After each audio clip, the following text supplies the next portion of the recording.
Hello, welcome to BikeSocial. I'm Michael Mann, and you join me here at Mallory Park with this exquisite beast. It's Norton's new V4SV, new for 2022. Very much a sporty road bike, let's say. I'm at Mallory Park. I'm going to be trying it on track, as the leathers would depict, but I'm also going to be learning a little bit more about the technicalities of this new bike. Don't go anywhere.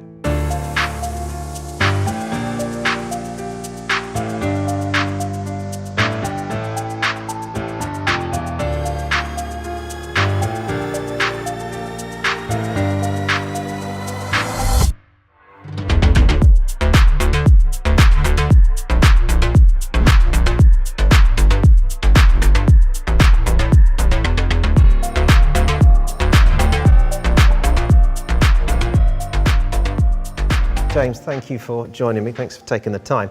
Now, I just want to get to know the bike a little bit better, because while the naked eye might think that, oh, it just looks like the SS or the RR from years gone by, very much tainted, of course, this in fact is a brand new bike, right? Yeah, correct. So we've taken the existing bike and then re-engineered it over the last 18 months. And we put the bike through 70,000 miles of track and road mileage. The engine we've tested extensively on the rig endurance dyno, up to 100 hours of industry standard rig testing. We've re-engineered over 400 components to make the bike as best as it can be to deliver it to the public. Tell me a bit more about the engine then, because again, we kind of know from the past it was a donor engine from another manufacturer. It was a V4 1200. It still is a V4 1200, but am I right in thinking that everything in this engine you've manufactured, or no, maybe not everything? The engine is a Norton engine, Norton designed engine. The base of the engine was the existing V4 engine of the V4SS. We've taken that engine as our starting point. We've gone over the whole engine, re-engineered the engine so for it to meet all of the necessary sign-off tests, durability assessment. We've changed the cooling system, we've modified the gearbox, we've improved the lubrication circuit.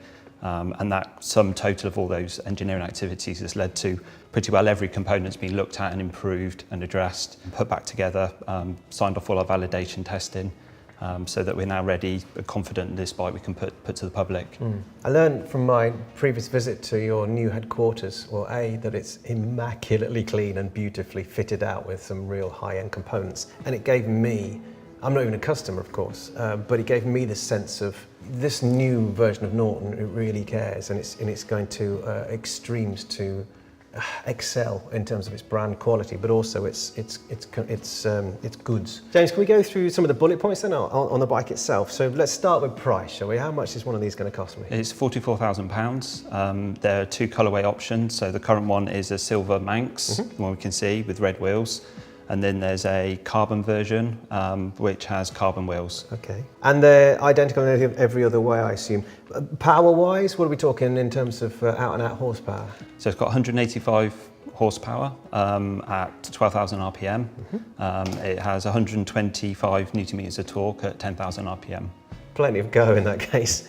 And what about weight? Dry weight is 193 kilos. James, in terms of electronics, I can see a few buttons on here, but I'm aware that there are other bikes out there who can, you can adjust pretty much anything and everything. I understand there's three different modes on this, right? The main adjustments that the rider has is three modes. There's a wet mode, a road mode, and a sport mode. The main differences is down to the throttle map. So there's a different throttle map for each mode, to give more confidence in the wet and the road. And then if you want to push the bike, you can put it into the sport mode. Okay. Do things like engine braking differ, or ABS settings, traction, things like that? No, there isn't. There aren't any adjustments on those. But do they differ with the presets on those three different modes? No, there's just the throttle maps. Oh, okay. Yeah. All right. And we've got an electronic. We've got a remote control ignition, haven't we? So shall I take this and have a go on the track? Yeah. Yeah. All right. Let's give it a whirl on track.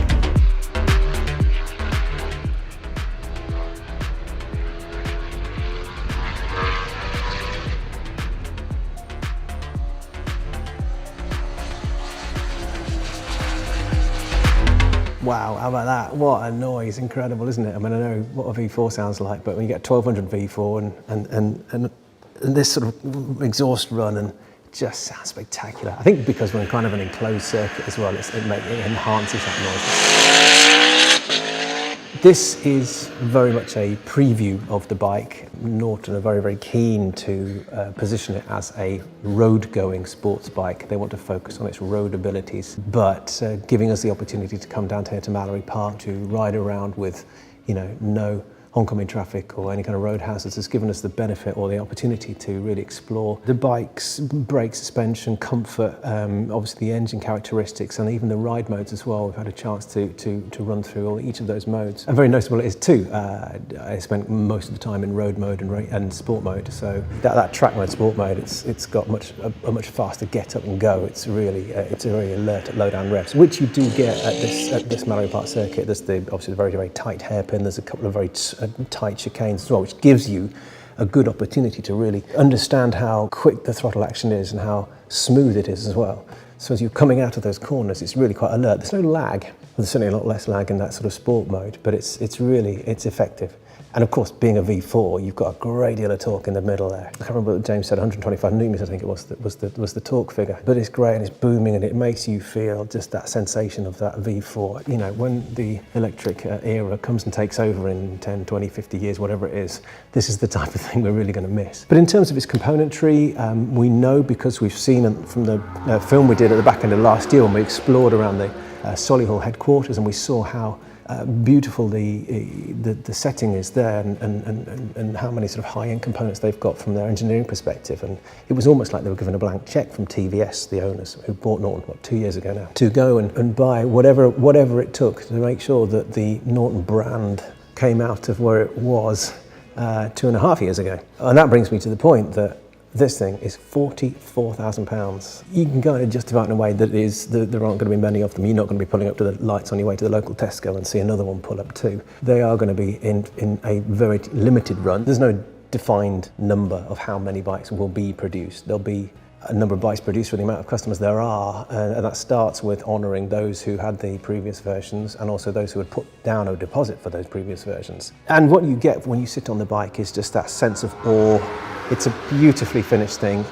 You're not getting the sort of the wires and the poorly executed sort of engineering. You're getting a real refined, beautiful looking motorcycle. Beautiful from the side, from where you sit, from the front.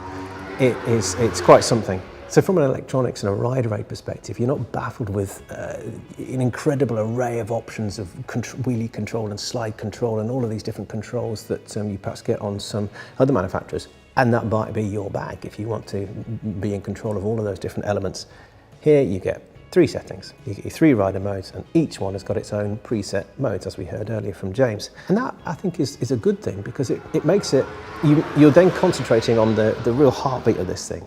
The sort of the beauty and the quality of its finish, but also the magnificent engine. In terms of refinement, then it's clear to see you've got that, the hand-stitched seat, and you've got this beautifully polished top yoke and the keyless ignition, and you get a real sense of premium with this. Fully adjustable front and rear suspension, by the way, I should just add in there. It'll be interesting to see how it behaves on the road. We didn't have to make too many changes to the settings here at Mallory. I just wanted a bit of less rebound on the rear shock coming out of the sort of the bus stop. But again, it's not defined as a track bike. Hopefully we'll get to ride it on the road at some point this summer, and we'll hit you up with a full review once we've kind of had it on the road for a bit to let you know how we get on with that. Thanks for joining me. I hope you've enjoyed it. I hope you've taken something away from it. If you've got any questions, put them in the comments section below if you want to hear some more of that, for example. I'll do my best to answer any of them, and if there's anything that I can't do, then I'm sure we've got our friends at Norton and their marketing team who help us out with that. So again, thanks very much, and we'll see you next time.